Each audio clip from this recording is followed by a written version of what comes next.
व्यासपीठावरील सर्वच मान्यवर आणि तुमचं वर्णन काय करायचं, जमलेल्या माझ्या तमाम जागरूक देशभक्त आणि खऱ्या मतदार बांधवांनो, भगिनींनो आणि मातांनो, माझ्या आठवणीप्रमाणे संयुक्त महाराष्ट्राच्या नंतर महाराष्ट्रामध्ये सर्व राजकीय पक्षांची एकजूट पहिला प्रथम झाली असेल. ही विरोधी पक्षांची एकजूट नाही, ही लोकशाहीचं प्रतिनिधित्व आणि लोकशाहीचं नेतृत्व करणाऱ्या सर्व राजकीय पक्षांची एकजूट आहे. आणि मतचोरी करणाऱ्यांना सांगतो की आज नुसती ठिणगी बघताय, या ठिणगीचा वणवा कधी होऊ शकेल एवढं लक्षात ठेवा. तुमच्या बुडाला आग लावण्याची ताकद या ठिणगीमध्ये आहे.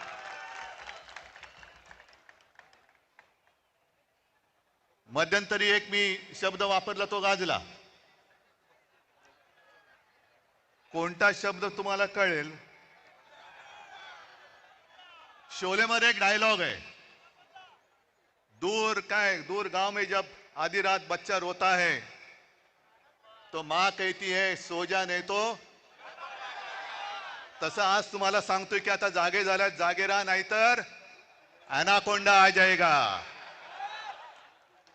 या ॲनाकोंडाला आता आपल्याला कोंडावंच लागेल, कारण नाहीतर सुधारणार नाहीत.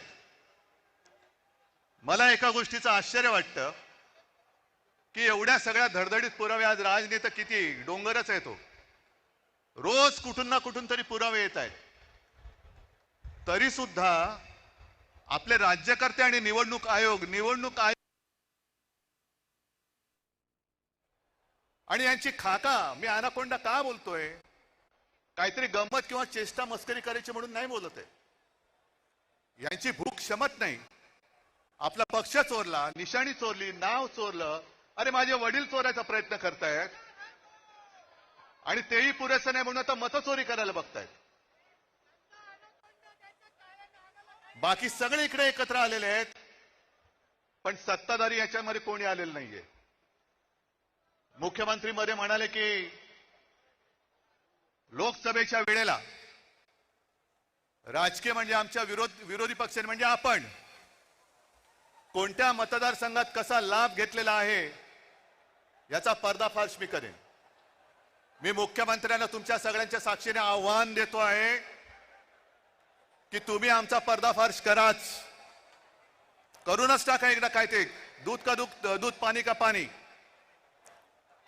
पण जेव्हा मुख्यमंत्री असं बोलतायत याचा अर्थ मुख्यमंत्र्यांनी सुद्धा ते मान्य केलंय की मतचोरी झालेली आहे, मतचोरी होते आहे. आज मला अभिमान आहे एका गोष्टीचा. आपण दरवेळेला असं म्हणतो की महाराष्ट्र देशाला दिशा दाखवतोय.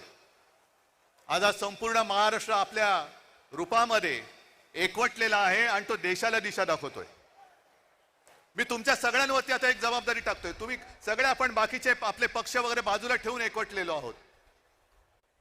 ज्या गोष्टी आता आम्ही करतो आहोत, शिवसेना, महाराष्ट्र नवनिर्माण सेना, राष्ट्रवादी काँग्रेस, कम्युनिस्ट, शेतकरी कामगार पक्ष सगळ्यांचे कार्यकर्ते करतायत, तसं मी सर्व मतदारांना आवाहन करतोय, राज्यातल्या नव्हे तर देशातल्या, की सगळ्या जणांनी आपापलं नाव आपल्या यादीत आहे की नाही हे पुन्हा जाऊन तपासा. आणि आपल्या घरामध्ये आपल्याला न दिसणारी, आपली परवानगी न घेतलेली माणसं राहतात की नाही हे सुद्धा तपासा. कारण जर शौचालयामध्ये 100 माणसं राहत असतील तर तुमच्या घरात किती राहू शकतात? आणि मी मतदारांना का सांगतोय, कारण हे तर सगळे राज तू दाखवले, बाकीच्यांची जशी दुबार तिबार नाव आहेत ती. आज मी दाखवतोय एक असा अर्ज आहे की त्याच्या अर्जाखाली एक शेरा आहे.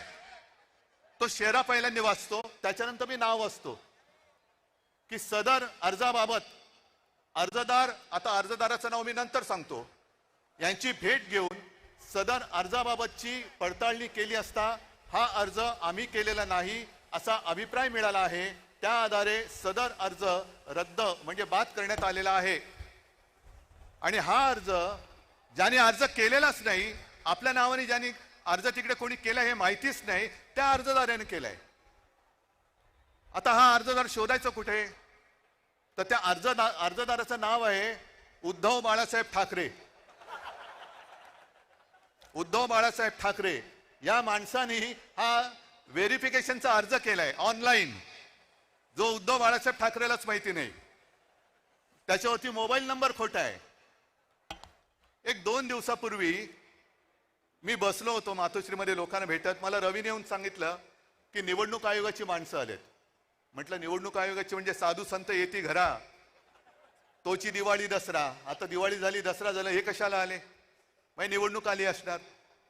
मग त्यांना बोलवलं, त्यांना विचारलं. सगळी मराठी माणसं, त्यांची काही दोष नाही, आमच्याच गव्हर्नमेंट कॉलनीमध्ये राहणारी. आणि म्हटलं बोला, काय हो, काय माहिती पाहिजे तुम्हाला? नाही तुम्ही सांगा. म्हटलं मी काय सांगू, मला काय माहिती तुम्हाला काय पाहिजे? नाही टेलिफोन नंबर बरोबर आहे का? म्हटलं टेलिफोन नंबर खोटा आहे. मग आणखीन काय तुम्हाला सांगायचं? म्हटलं मी कशाला, तुम्ही माझ्याकडे आलात. नाही तुम्ही अर्ज केलाय व्हेरिफिकेशनसाठी. मग मी अनिल परबना विचारलं, अनिल देसाईला विचारलं, सूरजला विचारलं, कोणी आपल्याकडनं अर्ज केलेला नाही. आणि विशेष म्हणजे हा अर्ज कधी केला गेलाय? 23/10/2025 म्हणजे कालच्या 23 तारखेला अर्ज केला गेलेला आहे. आणि कुठून केलाय? ते सक्षम नावाचं ऍप आहे. तर सक्षम नावाच्या ऍपवरनं हा प्रकार कशासाठी कोण करत होतं? मी रितसर तक्रार केली की कोणी हे केलेलं आहे. याचा अर्थ असा की माझ्या नावाने खोट्या नंबरवरून ओटीपी काढण्याचा प्रयत्न झालाय. हे सगळं प्रकरण हॅक करण्याचा प्रयत्न झालाय. आणि कदाचित आपण 14 आणि 15 तारखेला हा विषय हातात घेतल्यानंतर 23 तारखेला अर्ज केला गेलाय. म्हणजे माझ्या सकट माझ्या कुटुंबातील 4 जणांची नावं मतदार यादीतून बाद करण्याचा प्रयत्न केला गेलाय का, हे आता आपल्याला शोधलं पाहिजे. कारण नक्की काहीतरी याच्यात डाव आहे. आज इतके वर्ष मी मतदान करतोय, पूर्ण कुटुंब मतदान करतोय. अरे एका पक्षाचा प्रमुख म्हणून मी निवडणुकीचा प्रचार करतो आहे. साऱ्या गोष्टी आम्हाला नाही कळत. ह्याचाच अर्थ असा की जयंतराव, तुम्ही जे बोलला तर यांचा सर्व्हर कोणाच्या तरी ऑफिसमध्ये आहे. आपल्या विजय वडेट्टीवारांनी एकाचं तर नावच घेतलं होतं की ही पक्षाची लोक, ही पूर्ण यंत्रणा, ऍप सकट सगळे सर्व्हर हे यांच्या हातामध्ये आहेत. कोणाची नावं टाकायची, कोणाची नावं काढायची, कोणी किती वेळा मतदान करायचं. आमचं म्हणणं असं अजिबात नाही की आम्ही निवडणुका होऊच देणार नाही. आम्हाला निवडणुका पाहिजेत. आम्ही सुद्धा यांना एका लोकशाहीच्या मार्गाने ठोकायला आसुसलेले आहोतच.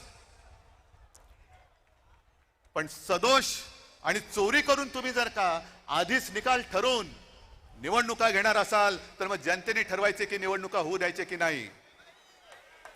आम्ही नेतृत्व करतो. कोणासाठी करतो? जनतेसाठी करतो आहोत. आमच्यातले सगळे पक्षभेद मतभेद बाजूला ठेवून आम्ही या देशातली लोकशाही जिवंत ठेवण्यासाठी एकत्र आलेलो आहोत. हे केवळ मला काहीतरी व्हायचंय, यांना काहीतरी व्हायचंय एवढ्यासाठी नाही, तर या देशामध्ये आपल्या डोळ्यात देखत लोकशाहीचा खून होतो आहे. आणि खून करणारे आपल्या समोर दिमाखात त्या खुर्चीवर बसलेत आणि त्याच्या चरणी घालीन लोटांगण आम्हाला आमच्या आई वडिलांनी शिकवलेलं नाही. एवढी लाचारी करणारी अवलाद या महाराष्ट्राने कधी बघितलेलं नाहीये. आणि म्हणूनच हे जे काय चाललेलं आहे हे नुसतं आम्ही येतोय, राज काहीतरी करतोय, मी काहीतरी करतोय, पवार साहेबांची राष्ट्रवादी आणि त्यांचे सगळे नेते करतायत, शेका पक्ष करते, काँग्रेस करते, एवढ्या पुरतं नाहीये. आजपासून तुम्ही सगळ्यांनी आणि प्रत्येक राज्यातल्या प्रत्येक नागरिकांनी ही जबाबदारी घेतली पाहिजे की मत चोर जिकडे दिसेल तिथल्या तिथे त्याला फटकावला पाहिजेच. लोकशाही मार्गाने फटकवा.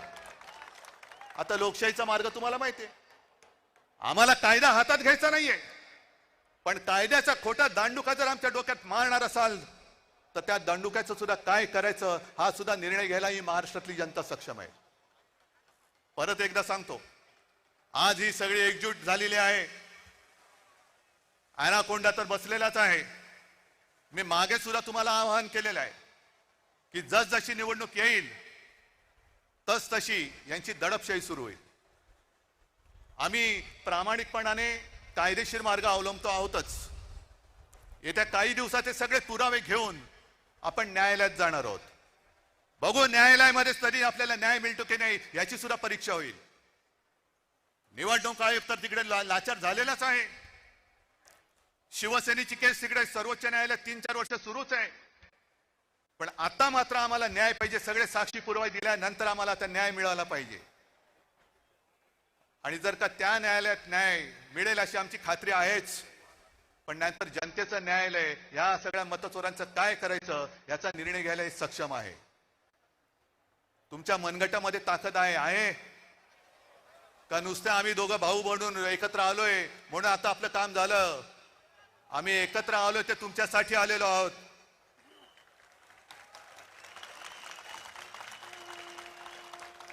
आम्ही एकत्र आलो आहोत ते मराठी माणसासाठी आलो आहोत. आम्ही एकत्र आलो ते हिंदूंसाठी आणि महाराष्ट्रासाठी आलेलो आहोत. पण अशा वेळेला आम्ही पुढे जात असताना तुम्ही भक्कमपणाने साथ देणं हे तुमचं कर्तव्य आहे. आणि जर साथ देण्याची तुमच्या धमक असेल तर एकदाच मला दोन्ही हाताच्या मुठी आवडून वरती करून दाखवा. आणि मुद्दामून या तुम्हाला सांगितले, कारण फोटोग्राफरने फोटो घेऊन हा मतचोरांच्या बादशाकडे पाठवून द्या. बघा ही मूठ महाराष्ट्राने आवडलेली आहे. जर मत चोरी करून तुम्ही निवडणुका घेण्याचा प्रयत्न कराल तर ही मूठ तुमच्या टाळक्यात हाणल्याशिवाय राहणार नाही. जय हिंद, जय महाराष्ट्र.